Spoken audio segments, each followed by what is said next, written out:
अब वो कसम याद करो जो तुमने खाई थी ये वर्दी पहनने से पहले। हम कसम खाते हैं कि हम पूरी ईमानदारी और वफादारी से देश और कानून की रक्षा करेंगे।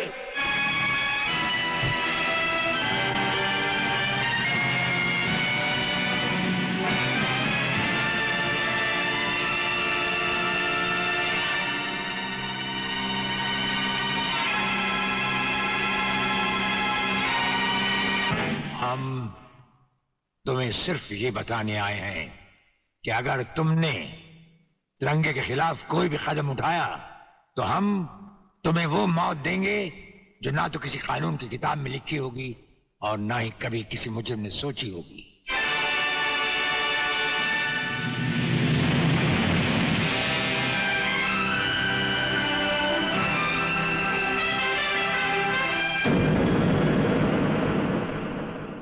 Hello, inspector Wagle speaking. No, suspended inspector Shivajirao Wagle speaking. Sir, DSP साहब ने आपको अर्जेंट बुलाया है, कल से ड्यूटी ज्वाइन करनी है। फिर इंस्पेक्टर वागले, तुम्हें शायद मालूम नहीं कि तमाम पुलिस ऑफिसर्स की फाइल्स देखने के बाद ब्रिगेडियर सूर्यदेव सिंह ने सिर्फ तुम्हें चुना है। सर, अब तुम दोनों को मिलकर काम करना है, लेकिन तुम पूरब हो तो वो पश्चिम है, इसलिए सीनियर ऑफिसर होने के बावजूद मेरी तुमसे रिक्वेस्ट है कि ब्रिगेडियर सूर्यदेव सिंह के साथ मिलकर जो भी खेल खेलना हो, शांति और ठंडे दिमाग से खेलना। सर।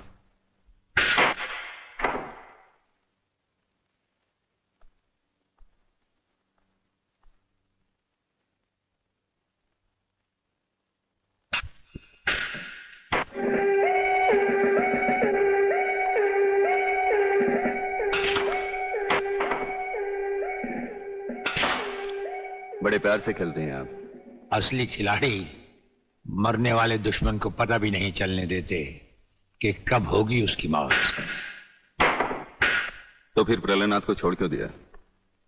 क्या उससे गले मिलने गए थे? गले मिलने गए थे, उसके गले का माप लेने गए थे कि वो फंदे की मौत मरेगा या हमारे पंजे की। वागले, गर्मजोशी अच्छी चीज है लेकिन हमेशा काम नहीं आती। तुमने तो देखा ही होगा कि इसी गर्मजोशी की वजह से तुम कई बार सस्पेंड हो चुके हो। नौकरी की परवाह है किसको? यहां है कौन अपने पीछे रोने वाला? इस ईमानदारी की वजह से बहुत कुछ भुगता है, कोई तकरार नहीं है सर। लेकिन ये गुनाहगार कानून को हाथ में लिए फिरते हैं और मैं हमेशा कानून के दायरे में रहकर काम नहीं कर सकता। अपना तो उसूल है, पहले लात फिर बात, उसके बाद मुलाकात। भाई वागले, अपना तो उसूल है, पहले मुलाकात फिर बात और फिर अगर जरूरत पड़े तो लात। बड़ी उम्मीद थी आपसे, लेकिन अब पता चला आपका रास्ता अलग, मेरा रास्ता अलग। आप नरम खून के, मैं गर्म खून का। हम एक साथ काम नहीं कर सकते सर। वागले, तुमने समझा कि जिंदगी में सिर्फ तुमने ही बहुत कुछ खोया है। इस इंसान को देखो, जब चाहता ये घर बसा सकता था, लेकिन नहीं। इस अकेली जान को हमने अपने देश के लिए उठा रखा है। दोनों का मकसद एक है, मंजिल एक है, सिर्फ रास्ते अलग अलग हैं। नहीं वागले, हमारे रास्ते भी एक हैं, मंजिल भी एक है। और फिर इतनी बड़ी दुनिया में तुम्हारा कौन है? कोई भी नहीं, सिवाय फर्ज के। इस दुनिया में हमारा कौन है? कोई भी नहीं, सिवाय फर्ज के। अगर फर्क है तो सिर्फ सोचने के ढंग में और काम करने के तरीके में। अब हमें इस फर्क को मिटाते हुए ये युद्ध एक साथ लड़ना होगा।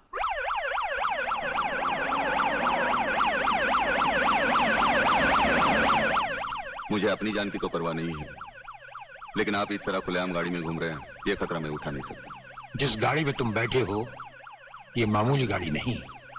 मामूली गाड़ी मामूली आदमियों के लिए होती है, ये गैर मामूली गाड़ी है, एक गैर मामूली इंसान के लिए। बुलेट प्रूफ, और इसमें ऐसे ऐसे गैजेट लगे हुए हैं जो बम से लेकर पटाखे तक की खबर में मिल जाती है। लेकिन इस वक्त हम जा कहां रहे सर? गाड़ी रुकने पर तुम्हें खुद ब खुद पता चल जाएगा।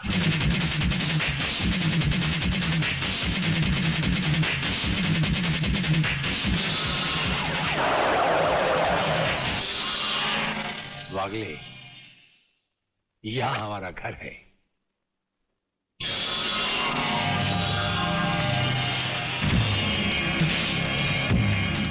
यहां तो सिर्फ चारों तरफ जंगल ही जंगल नजर आ रहा है, रहने की तो कोई जगह ही नजर नहीं आ रही। अभी नजर आ जाएगा बहादुर।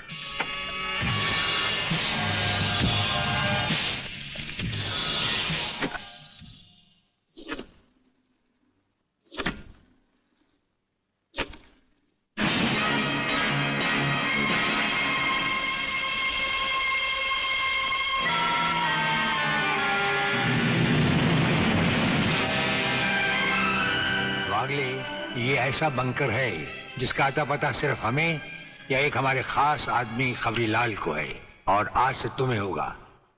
ये इतना मजबूत है कि इस पर ना तो कोई हवाई हमले का असर हो सकता है और ना किसी बम या बारूद का। दुश्मन तो क्या हमारी इजाजत के बगैर परिंदा भी पर नहीं मार सकता। वागले आओ, अब हम तुम्हें अपने बंकर से वाकिफ करवाएं।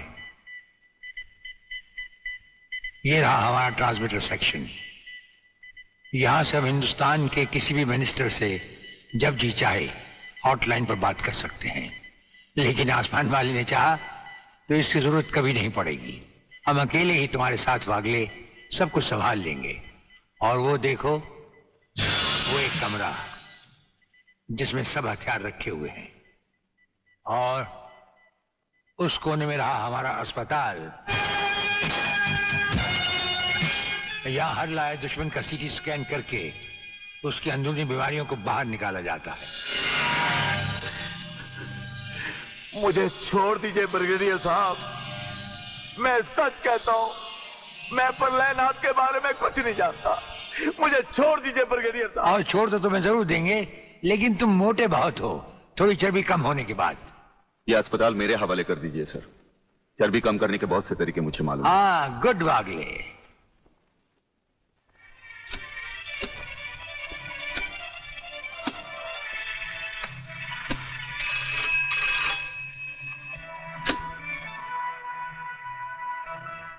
नमस्कार सर, मैं खबरीलाल बोल रहा हूँ। ओ खबरीलाल, आज के मुख्य समाचार ये हैं कि प्रलयनाथ गुंडा स्वामी ने खतरनाक किलर बब्बन खूनी को आपको खत्म करने के लिए एक बहुत बड़ी सुपारी दी है। हमारे नाम की सुपारी खाने वाले को जिंदगी भर दांत चबाने पड़ेंगे। ये हमारे नाम की सुपारी खाने वाले चमगादड़ के खाने पीने का ढाबा कहाँ है खबरीलाल? शहर से 40 मील दूर काली पहाड़ी के पीछे उसका एक अपना बहुत बड़ा मैंगो फार्म है। आज के समाचार समाप्त हुए।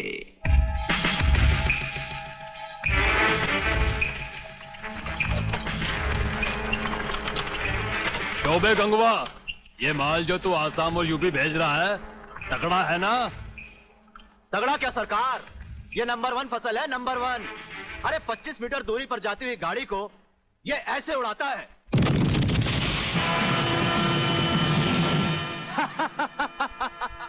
देखा सरकार, ये अपनी बम फैक्ट्री में बना हुआ मैंगो का कमाल।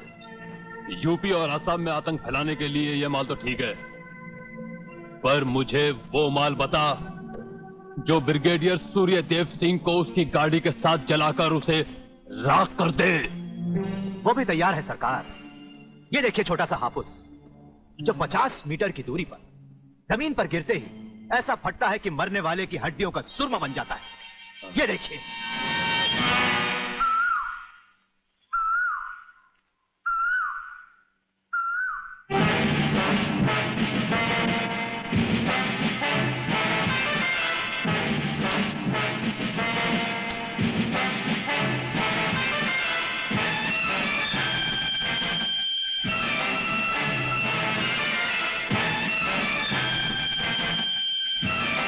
कौन हो तुम? लगता है बब्बन मियां ने कल रात अपनी आंखों में सुरमा नहीं लगाया, जरा कम दिखाई देता है। ब्रिगेडियर सूर्यदेव सिंह? हाँ, ब्रिगेडियर सूर्यदेव सिंह। बब्बन मियां, हमें तो उसी के हाथों से मरना है जिसने हमें इस दुनिया में पैदा किया। तुम सब अपने आप को हमारे हवाले कर दो, वरना तुम्हारा बनाया हुआ आमों का बागीचा तुम सबका अपने हाथों से बनाया हुआ कब्रिस्तान बन जाएगा। तो आओ आगे और पकड़ लो मुझे। मगर इतना याद रखना कि जहां तुम खड़े हो उस पेड़ से लेकर मैंने अपने चारों तरफ माइंस बिछा रखी हैं। अगर इसके अंदर तुमने पैर रखने की भी कोशिश की तो तुम्हारे चीचड़े उड़ जाएंगे। यकीन नहीं आता तो ये देखो।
जीवनलाल टंडेल, प्रलयनाथ को इतना बेवकूफ मत समझो। सारे शहर के पुलिस स्टेशन से पता लगाकर ही तुम्हें फोन किया है। अगर होम मिनिस्टर होते हुए तुम्हें यह पता नहीं है तो मुझे कल तुम्हारा रेजिग्नेशन चाहिए, समझे? अरे मैं जानते हो बब्बन और उसके साथियों ने जबान खोल दी तो सूर्यदेव सिंह हमारे लिए नर्क के दरवाजे खोल देगा। जल्दी से पता लगाओ और उन सबको छुड़वाओ। Yes, DCP Pathania speaking. अरे इंग्लिश को मारो गोली और हिंदी में समझो। मैं जीवनलाल बोल रहा हूं, जीवनलाल टंडेल। ओ सर, आप कहिए क्या हुक्म है सर? मुझे सिर्फ 1 घंटे में यह बताओ कि सूर्यदेव सिंह ने जिन जिन को गिरफ्तार किया है वो सब कहां हैं, और मुझे 4 घंटे के अंदर अंदर उन सब की जमानत चाहिए, समझे? मगर सर, सूर्यदेव सिंह के बारे में जितनी जानकारी आपको है उतनी ही हमारे डिपार्टमेंट को, और हम उसे ज्यादा कुछ पूछ भी नहीं सकते क्योंकि यही हाई कमांड का ऑर्डर है। वो रहता कहां है? वो भी नहीं मालूम। ये भी नहीं मालूम तो फिर ये बताओ कि वो मिलता कहां है? मैं उससे आज ही मिलना चाहता हूं। सर, वो रोज सुबह सीबीआई ऑफिस में 12 और 1 के बीच में आते हैं सर। सर, ये लिस्ट उन लोगों की है जिन्हें आपसे मिलना है।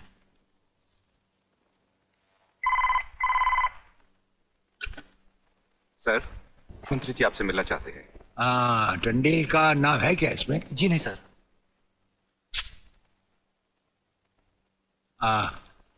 आज तो हम अपना 1-1 मिनट दूसरों को दे चुके हैं, दम लेने की भी फुर्सत नहीं होगी। ऐसा करो, मंत्री जी को कल दोपहर के बाद की कोई भी अपॉइंटमेंट दे दो। Okay sir. Sir, you can't meet him today. अरे अंग्रेजी को मारो गोली और हिंदी में समझो। इस राज्य के मंत्री से मिलने के लिए उसके पास वक्त नहीं है। मैं पूछता हूं वो हमारी खाता है या हम उसकी? इसमें आपकी और हमारे खाने की बात कहां से आ गई? ओह, तो ये है ब्रिगेडियर। आप यहां अचानक आ पधारे हैं और हम आज का सारा वक्त औरों को दे चुके हैं। आखिर हम सब जनता ही के तो सेवक हैं। कुर्सी मिलने पर ये समझ लेना कि सारी सरकार आप ही की है, इसे हम कैसे मान लें? आप मुझे ये न समझाएं कि सरकार किसकी है। आप सिर्फ इतना समझिए कि आप एक सरकारी नौकर हैं और आपके सामने खड़ा हुआ ये इंसान इस राज्य का मंत्री है। खादी के कपड़े पहनने से और टोपी लगा लेने से कोई महात्मा गांधी नहीं बन जाता। और सुनिए, हमें नेताओं की भाषा ना तो पहले समझ आई थी और ना कभी आएगी। भाषा छोड़ो ब्रिगेडियर, मैं जो आपसे कहना। आपने जो कुछ भी कहना है कल कह लीजिएगा। आपकी अपॉइंटमेंट नोट करवा दी गई है। और एक बात ये भी याद रखिए कि हमसे बगैर अपॉइंटमेंट के कोई नहीं मिल सकता। और जहां तक हमारा ताल्लुक है, हम किसी से भी किसी वक्त भी कहीं भी मिल सकते हैं, हमारा जब दिल चाहे। शायद आपने वो लेटर नहीं पढ़ा जो सेंट्रल गवर्नमेंट ने आपको भेजा है। उसमें खासुल खास ऑर्डर है कि हमारे किसी भी काम में कोई भी दखल अंदाजी नहीं कर सकता। नमस्कार। नमस्कार।